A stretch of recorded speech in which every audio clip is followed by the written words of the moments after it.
Hi Scorpio, this is Nyonjo from Truth Change Road. I'm here to do your May 2017 reading. First I want to say thank you to all the people who like, share, and subscribe to my channel. Thank you very much. So let's get started. So your overall message for September for May 2017 is abundance. So I'll read what that means here.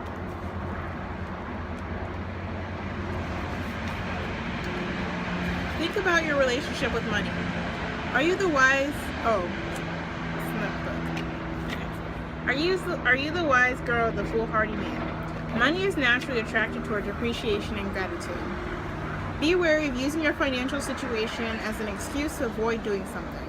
Are your thoughts and actions around money empowering you or disempowering you? The key ideas are abundance through gratitude, releasing regret, being good with money. And the phrase that goes with it is, I only seek to give you what you ask for. And your clarifying cards are luck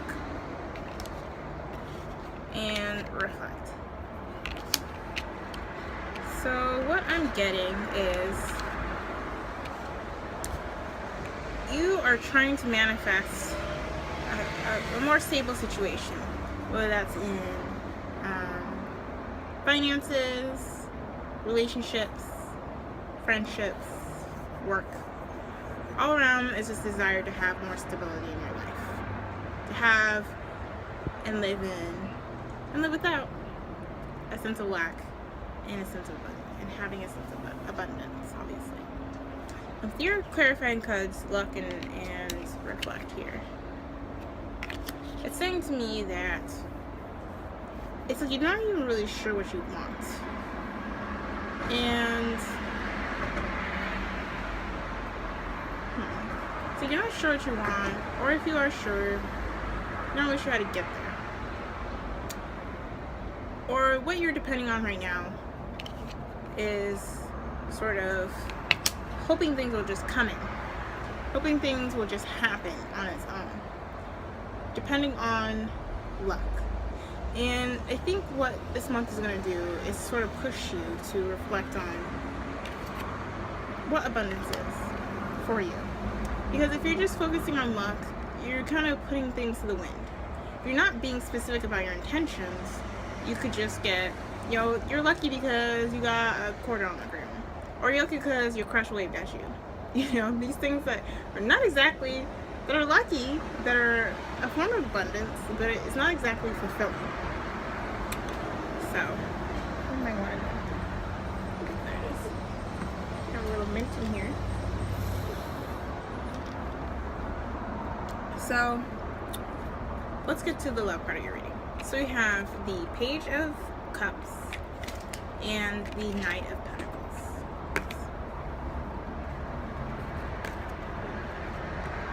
With these two cards here, there's a sense of abundance that happens. Abundance that is coming in very slowly. Abundance of connections, because you have the Page of Cups, and that really has to do with emotional messages, figuring out your emotional needs and nurturing them and communicating them perhaps to this earth-like energy, whether it's a potential love interest, opportunities of stability in your life. Let's pull some more cards here.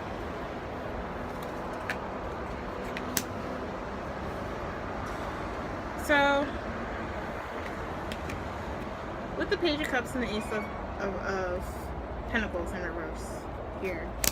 Ooh, I was asking for heat, but I got heat. It's hot. Oh my gosh. Alright, so with the Ace of Pentacles in reverse, with the Page of Cups here,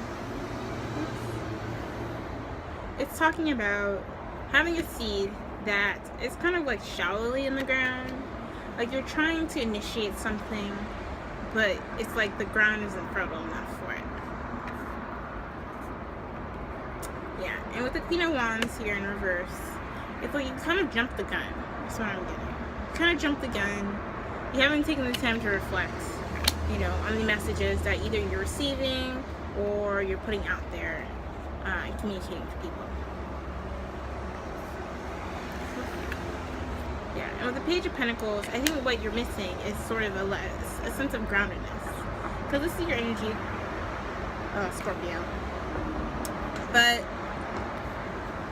you need groundedness to be with it. You need a sense of, and what groundedness is a result and a manifestation of reflection, of taking the time and the details. And I think that's a lot of why this seed is planted in the wrong way, or the initiation of this plan has kind of gone awry, or this connection has gone awry, because you haven't really taken the time to figure out what it will look like in the long term. You're kind of just thinking about short-term gains, you know, thinking about what luck could help bring you, as opposed to what luck can be a tool in a tool in the long term. Yeah, when the Page of Swords here, it's also, I mean, you have 3 pages upright. So this is just a lot of communication. Communication is a lot of messages, and communication is a lot of the aspect that is really crucial for you to be able to, you know, start bringing in the abundance that you want. Start, and also understanding this is a process. It's not something that's just going to happen. It's not something that is going to come out from the sky. It's not something that can be done overnight, really.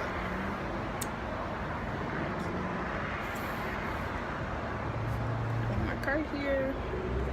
Yeah, with the Nine of Wands here, there's an element of vulnerability to the plan. There's an element of vulnerability that comes with communicating what your needs are.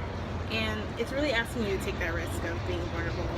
And once you figure out what you want, to be able to do that. Maybe that's sort of what the abundance card is saying, is that focusing on money, focusing on the stability, without actually looking at the plan, is an excuse for you to avoid being vulnerable and communicating what your needs are. Because you're so up in your head, you're so up in your emotions, then when it comes to actually having a plan of action, you kind of just get nervous.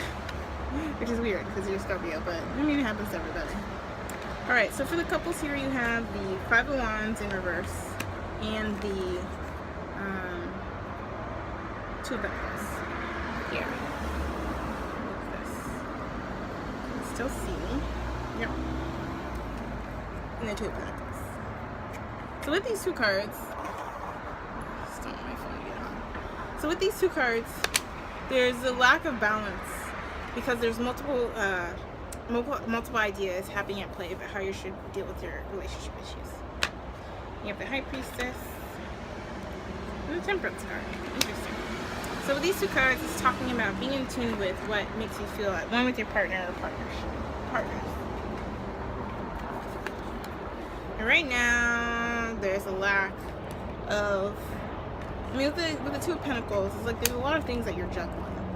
Perhaps it's finances that are taking a play, or just a sense of stability that you're trying to achieve. And there's a lot of different ideas of what you and your partner or partners, you and your relationship or your partnerships feel like can be achieved. So I think with the High Priestess, it's asking y'all to just really take the time to figure out what intuitively makes sense for you and your partner or partners. That makes y'all feel a lot more of one mind. And with the King of Wands here, you'll be able to have a sense of direction of how to move forward, and that will enliven and sustain this passionate connection that you have, either with yourself or other people. And one card of warning with the Five of Cups here is saying that if your plan is riddled with sort of obstacles, and you take all the time, like, reflecting doesn't mean just focusing on what isn't working. Because that will just get you caught up in like ditches and what do you call them, landmines or sand? I don't know. What do you call it? Sand? Quicksand. You'll just end up in quicksand. You don't want to end up in quicksand, because then you'll just be trapped and you'll be thinking about things that scares you, mine says. Close abundance. So with the Five of Cups, it's saying focus on what is working. And this stuff is not going to happen out of the sky with the gift in reverse. Alright. So let's get to the work, passion, and commitment. So you have the Mother of Wands in reverse, the Three of Cups, the Queen of Wands in reverse. You have the Queen of Wands twice, so it's fire sign, Sagittarius, Leo, and Aries. And then you also have the Queen of Swords in reverse here. So it just seems like there's some sort of dynamic, either between an air sign and fire sign, or between thinking about things in very logical ways, or things following sort of your passion. And this dynamic is centering, a workplace that feels fulfilling. Let's get more information.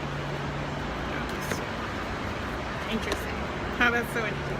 So you have the Queen of Wands, you have to clarify, you have the Page of Swords. So it's the Queen of Wands is trying to communicate, or you're trying to communicate how this project or this connection would make you feel really inspired to connect with other people, to connect with people in a larger sense, to have a larger message that really resonates with a grand amount of people, with a lot of different types of people. And the Queen of Swords here, with the Five of Wands, is like putting in, it's kind of pushing back. So this overthinking things, and then versus this sort of trying to communicate, but sort of a little bit in a controlling manner, even though the intentions are good on both sides. Yeah, there's just a lot of different ideas that are happening, and there's no...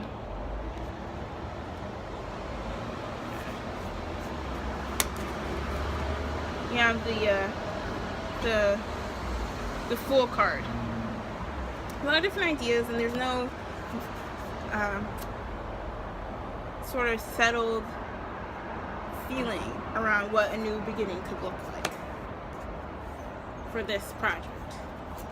Oh, and with the Ten of Cups here, this is very much a emotionally satisfying and project or community or whatever you're involved in, but there seems to be some messiness surrounding it. And this messiness has to do with sort of the controlling aspects, especially in terms of communication and intellectual needs, and the sort of biting aspects and this sort of doom and gloom is what I'm getting. Doom and gloom aspects of someone trying to have different, like this doom and gloom mentality or person is kind of throwing out a lot of different ideas, but they're based in sort of worst case scenario when they're really trying to figure out what new could happen. With the Seven of Wands, this person is really trying to defend their ideas. They just really want them, and this could be you in different forms or people in your environment, but this person is really adamant about having different options out on the table, but it's just making everybody really confused. Yeah, and with the Six of Pentacles and the Wheel of Fortune, what will be able to allow you to push forward with this Three of Cups and Ten of Cups energy is finding a balance. I mean, that's a lot of what it is. Finding a balance. Finding whose input makes sense where. Allowing the Four to be available to everybody in the room. Allowing even ideas that don't seem like they make sense to just take up space for a bit, but also making sure that there's a balance of give and take so that nobody feels left out, and that will be able to make things sort of manifest. But this is going to take effort for it's going to take effort what am I trying to say? It's going to take effort for the sense of, it's going to take effort to make everybody feel heard. That's what I'm getting. But that's what's going to be able to make this thing push forward for the benefits of it to come to fruition, to manifest. But it really is a lot of work to be able to make sure that all the voices, even if they are coming off really negative or really negative or really petty, it's important that no one is dismissed in this environment or community or project, or that all parts of yourself are not dismissed. So let's get to the spirituality, higher purpose, and other additional messages. So you have the Justice card, the Magician, and the Chariot. So your challenge is finding balance. Again, going back to the abundance card, it's a sense of Like, what are you using as an excuse? How are you having a balanced relationship with what you want, what stability you want in your life, what stability looks like? Exploring that. Like, how much are you putting in, how much as a result are you receiving? That's a lot of what this is your challenge. It's really putting in the work and receiving the benefits, and knowing that in order to receive the benefits, you have to do the work. And with the magician, it is that work. It's that work of manifesting. Gathering all the tools that you need to be able to manifest. And as a result of manifesting, you'll be able to have the self-discipline to move forward. You'll have all the tools that you need, and then you'll be able to use those tools and use those resources that you manifested to move forward on your goals and your dreams and your hopes, in your relationships and your partnerships, and in your relationships and your partnerships and your career, friendships, whatever. Relationships that are important to you. Sun card, and that's basically talking about exposing what isn't working and illuminating what is. And the Temperance card here again, another card of balance. So it's finding a balance means allowing sort of joy, happiness, and the truth and reality to come in, to set in, you know. And with the Sun card, there's a little element of playfulness, and it's like all this reflecting, all this sort of doing the deeper work is important, but you need to have a time to play. You need to have a time to enjoy what you're actually trying to bring in, to find that balance of, like I said, what emphasis are you putting on money, what things are you, it's like you're working so hard, but you're not giving yourself time to play. So you're not even able to enjoy stability, like I said, and enjoy the balance here with the Temperance card. Alright, so your overall message of advice is movement awakens my creative spirit. Basically what I'm saying, so I'm going to read it. I'm reading for all the signs. It's just so, this card is so spot on. So movement awakens our creative spirit. Or movement awakens our creative potential and our primal essence. It's a deep-rooted aspect of our womanly nature and acts as a superfood for our emotional, mental, and physical well-being. Your body dances with the song of your soul when you move and flow. Breathe deep, sweat your intentions, and empty out so you can let more in. Recognize stagnation. Your body wants to move, and avoiding this signal can lead to depression. Movement flushes out tension, drawing clarity and confidence to the surface. You'll feel more self-reliant and generate more connected core energy. Replenish your magic and clear your head. Your body is your home, and movement is your medicine. That's really beautiful. So that's your reading. If this makes sense and you want to have more insights to how it specifically impacts your life right now, or just want to go into other things in depth about your life, hit me up for a personal reading. We'll figure it out. And yeah, I have full moon and new moon readings that I do every month on my website at truthexchange.tumblr.com, and also on my Instagram at truthexchange tarot. And yeah, thanks for watching. Blessings.